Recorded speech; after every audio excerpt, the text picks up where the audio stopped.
gives you back a lot of hope in the developers, and you feel validated that we're listening to the community. You know, we take the criticism seriously. I love to hear that going forward, we are yet again going to focus on changes to buff defense, and we are re-evaluating Heat Engager and Heat Dash.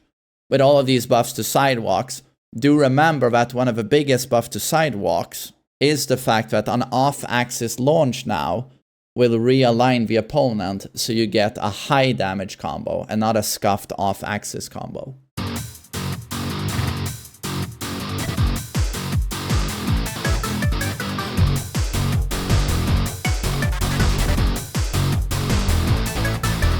What's up guys, TheMainManSWE here, hoping you're all doing awesome as always, and I just started my stream, basically just woke up at 7 AM in lovely Stockholm here. Barely wake up, take my shit, you know, and I'm happy. I take my shit, I see FDX's face on my phone, I'm like, this is already a good morning. And King J. I got a recommendation, they had made videos like, my god, they listened! They listened to us! And apparently they've changed something about throws, I guess. On the thumbnail, you know, FDX was like this. And then there was like a throw in the background with King. I don't know what's up, but let's take a look. In Season 1, offensive options utilizing the heat system had become somewhat formulaic, making it difficult for players to express their individual playstyles. With certain characters, no. Interesting things were happening, in my opinion. But with a lot of characters, it's just problematic. I mean, it's like Kuma heat, whatever worst heats in the game to be on the receiving end of. I mean, Jin only needs his heat smash for the situation to become torture, tantamount to torture. There are a couple of characters you never see, but they're fucking awful in heat. Like, Shaheen's heat vortex is unbeatable.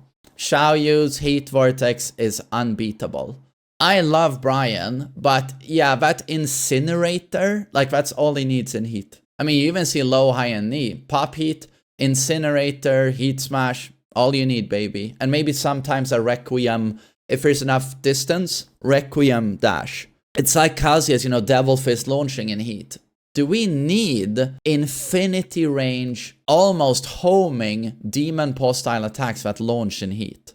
Like, stop to think about Brian's Requiem in heat a little bit. He stands 10 meters away from you. You can fit a bus in between you and him. And then he goes, ah! Requiem. And now he does an elbow, unparryable, mid, that closes that gap instantaneously. You can't step it, and it's a launcher, and it's +5 on block. Does the game need stuff like that? And you know, my two mains are basically Kazuya and Brian, and they both have access to something like this. Although Devil Fist does not track as like Brian's Requiem. You can step Devil Fist, although it requires strong timing. Additionally, the advantages for the attacking player during heat state were often too great, leading to one-sided match developments, an issue we've acknowledged. With that in mind, Season 2 introduces a wide range of updates to the battle system and significant adjustments and new moves for each character based on the following 3 guiding principles. Okay, this is going to be interesting. Love hearing the motivation, guys. You know, this is probably something that should have been included in the Tekken Talk Live rather than just going, sidesteps have been buffed a bit, but check this king shit. And it's like, well, you know, it comes off like an SNL sketch. It comes off as a joke. Give us the clear motivations immediately. That's a better idea, I would have to say. But also, it's funny, like, it's too one-sided, heat mix-ups, it can be too overwhelming. But then you show that Reina, and again, Reina, I can somewhat agree. But like you show Reina, Zafina, June, and all of her low heat smashes are now normal heat attacks. So that shitty 50-50 situation they put you in, they can do it like 3 times over if they have a full heat bar. And I'm just like, but you say that, but it seems like you're doubling down on heat 50-50s. Albeit, all of those characters do it from stands.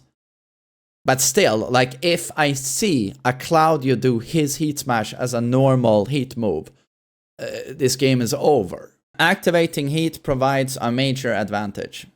No shit. creating opportunities to pressure opponents with mid-low mix-ups. Yes. However, characters lacking strong standing, low attacks have been unable to fully capitalize on this advantage. Characters lacking strong standing, low attacks. Okay. To address this, we made it possible to transition into a crouching state after a successful heat engager hit by input, giving players more options to apply pressure. This is basically what we thought. The logic, you know, we're adding Anna.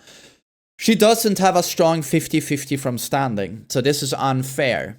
She can't utilize a heat engager plus 17 frames advantage like everyone else.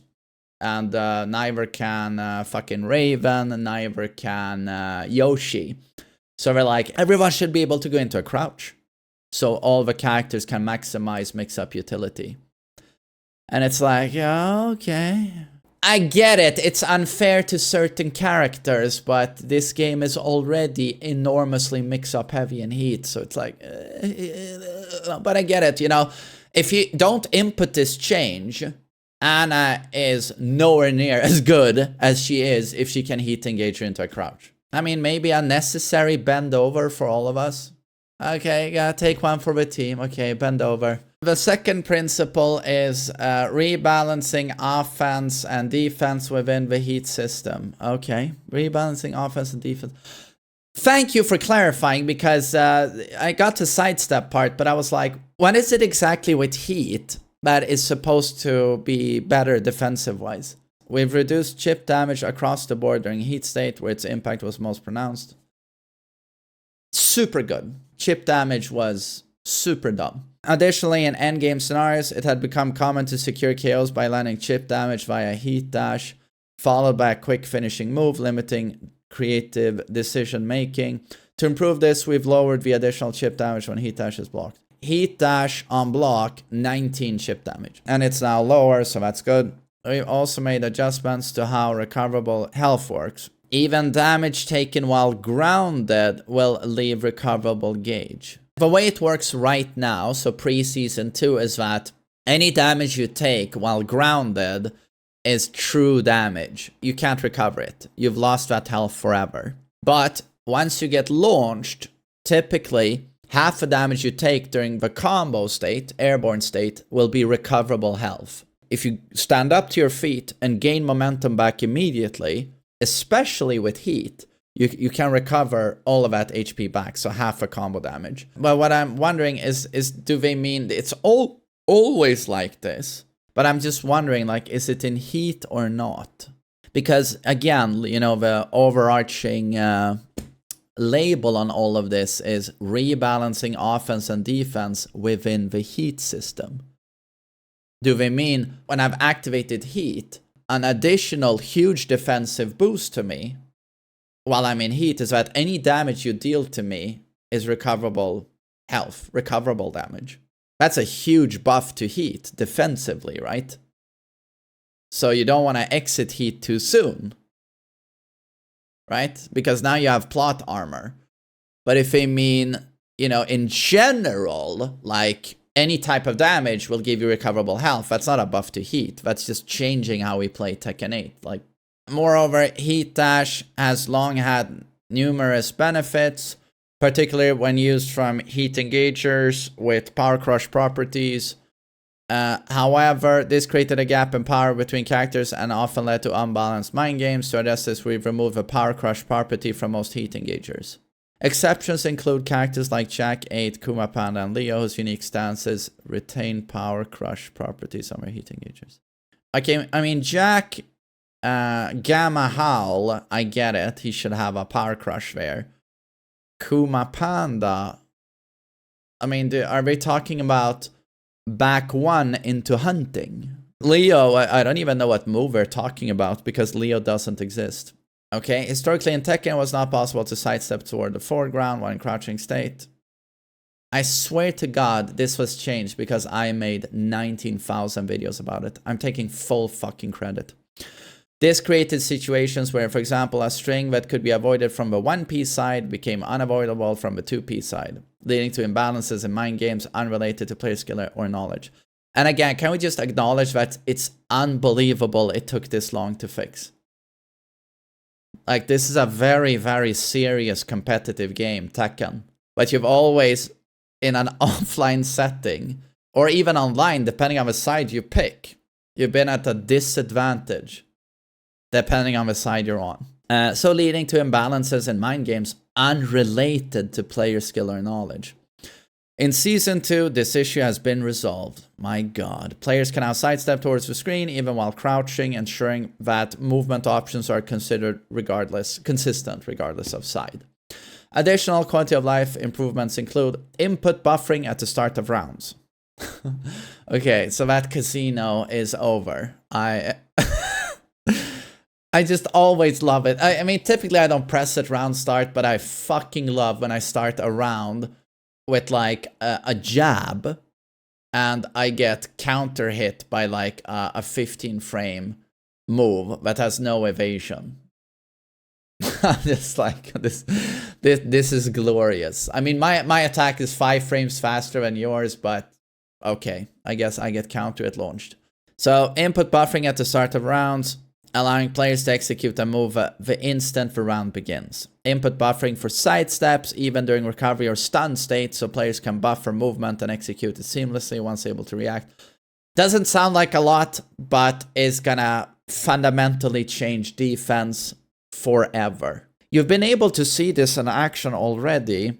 Like, for example, you tell the dummy in practice mode to block an attack, and then after he's blocked the attack, for the second action, you set him to sidewalk, like left or right. You will not, but the dummy was always able to do this frame perfect. The dummy, when you set him to do these actions, he will do it in an inhuman way. He will block whatever you do, but as soon as the dummy is frame perfectly out of that block stagger, he will frame perfect execute his sidewalk every time. People lab things in practice mode against the dummy. They're like, well, I do this block stagger, and then I follow with this attack.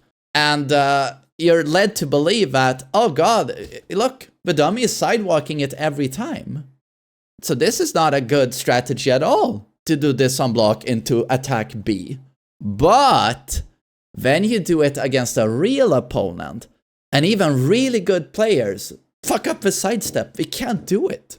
And suddenly you're like, no, wait, this is actually a really good strat.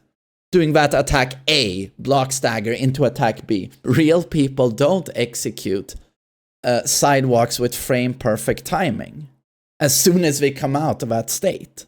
Now we will all be able to do what that dummy has done, because we're allowed to buffer our sidewalks in that stagger. This is completely gonna change the game.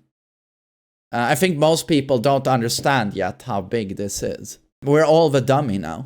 I mean, some of us were earlier than others. You know, you Alisa mains, Xiaoyu mains, Kuma mains. No, we're not. We're not as dumb as you motherfuckers. Not yet, at least. Additionally, in order to address issues pertaining to the large frame advantage on heat activation and the excessive strength of heat dash, the development team is currently in the final stages of making adjustments geared towards re-evaluating aspects that impact the strength of offense and also focus on improvements of defense.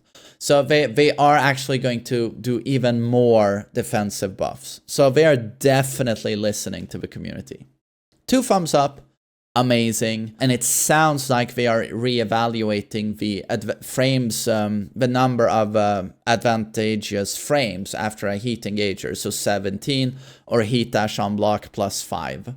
In Season 2, to address the difficulty of countering throws, the following adjustments have been implemented. Oh, we're nerfing throws in general. Loosening the input window for throw breaks using 1+2. Oh! No, at first I thought, are we moving from 20 frame break window on 1+2 to 25 or something?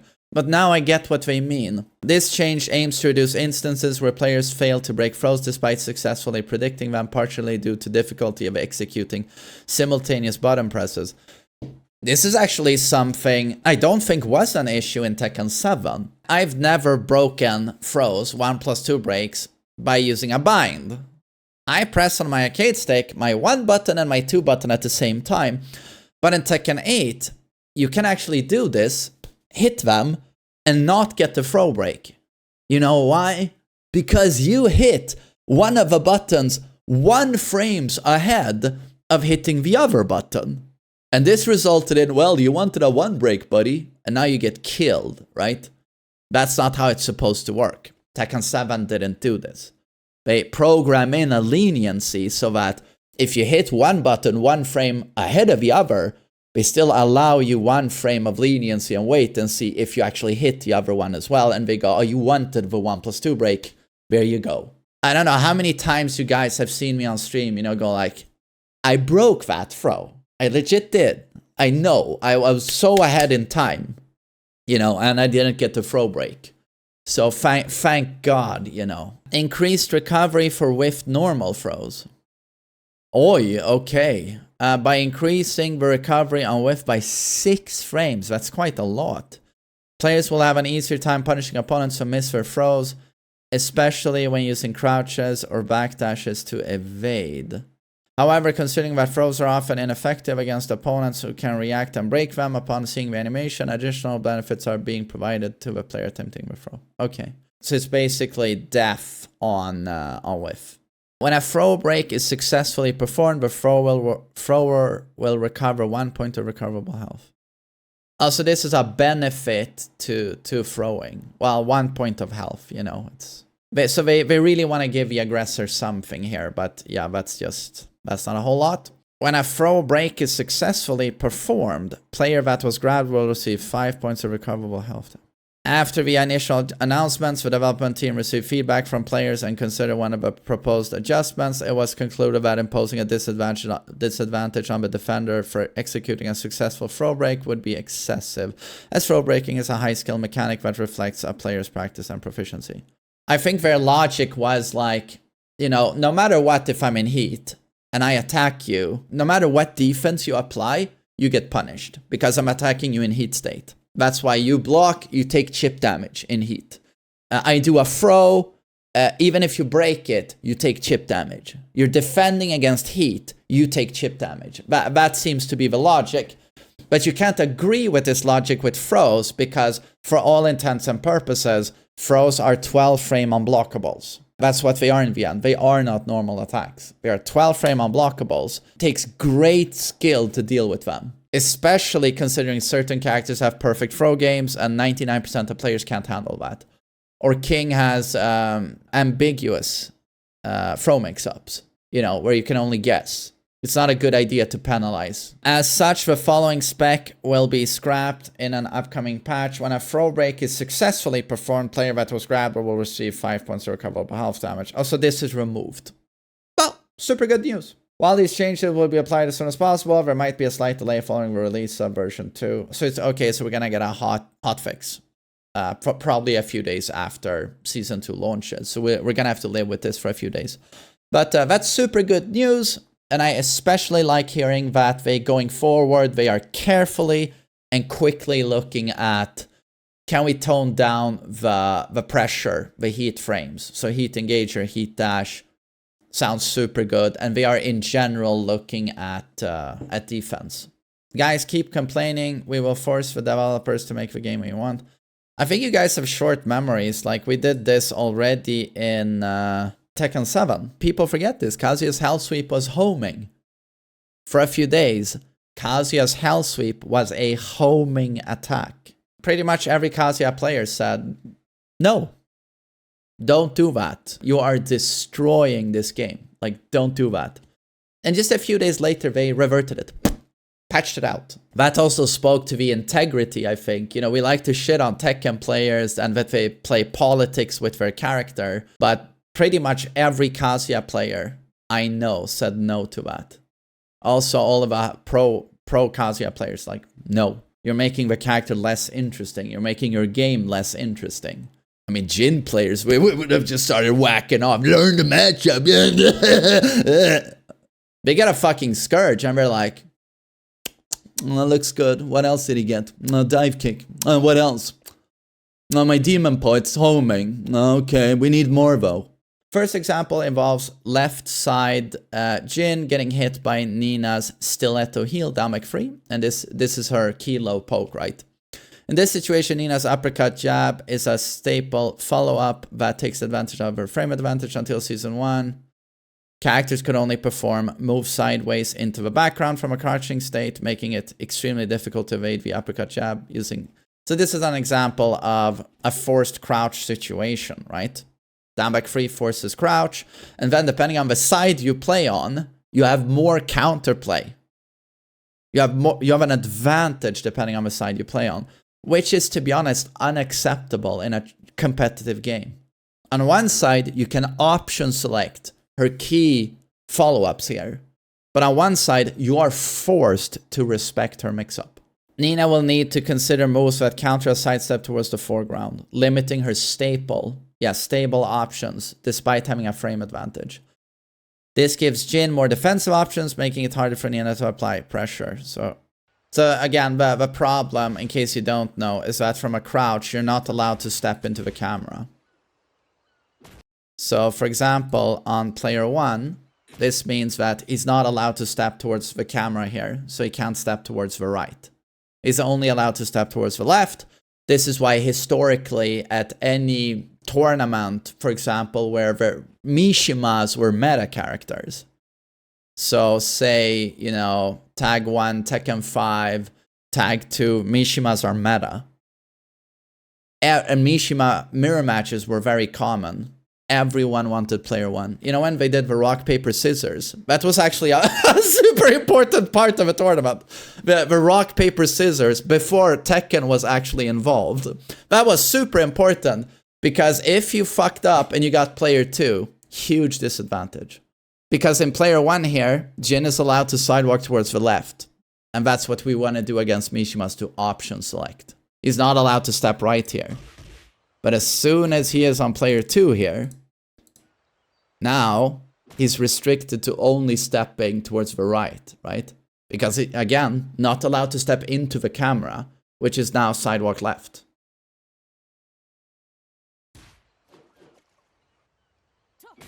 Here's season 2. You see, this is just for the first time ever. He takes a forced crouch and he steps into the camera, into us. This is super cool to see this in action. The final scenario differs from the previous examples, focusing on how sidestepping can create a significant risk for the opponent using multi-hit moves. When an opponent's health is low, uninterruptible multi-hit attacks that makes low and mid, high, or low and high hits become particularly effective for finishing them off. While using a low parry can be a viable option if the opponent times their attacks well after your Yukimi, so that's an Oki attack. You may be forced to deal with it. A common example of this is often as Euphrates cannon, down back 4-2, which is often used in scenarios where the opponent tries to chip away remaining health. So let's see what this looks like in season 1. So this is low mid, right? So he's sidewalking to the left in between the hits. That is not bad. This is of course really hard to execute in season 1. Now you gotta wait out this block stagger and then start sidewalking. So he's doing this in season 1. This is hard to execute, but easier in season 2, as again, allowing us to buffer sidewalks in animations. But now he's forced to get hit, right? Because now he's only allowed step right, not step left. And this tracks to her left. Huge buffs to defense. So amazing news in general. Amazing news in general. Again, I want to stress that this is amazing to see. Amazing. It gives you back a lot of hope in the developers, and you feel validated that we're listening to the community. You know, we take the criticism seriously. I love to hear that going forward, we are yet again going to focus on changes to buff defense, and we are re-evaluating Heat Engager and Heat Dash. Amazing, right? I also would like to, as a final point before I end this video, stress that with all of these buffs to sidewalks, do remember that one of the biggest buffs to sidewalks is the fact that on off-axis launch now, will realign the opponent so you get a high damage combo and not a scuffed off-axis combo. And it is true that there is a bad thing to this, which is that player expression and skill expression goes down a bit. Because it is cool to see a character specialist, you know, launch you from off-axis to the right and go like, okay, I adjust my combo like this to get more damage out of that bad situation. That's cool to see when players do that. But might be a necessary sacrifice for the greater good to make it so that a successful sidestep, which is hard to do, leads into a big reward. You get a high damage combo. So I think all of these changes combined lead to much stronger defense, much stronger sidesteps. Easier to do and way more potent, and can now be done to both sides from a crouch. So that's the way I see it. But okay, yeah, just amazing news, everyone. Super nice to hear this before the patch notes drop for Season 2, so we know we're listening. But again, yeah, can't wait to see the patch notes. I'm assuming they drop shortly before the patch, so April 1st. Hope you all have a great day.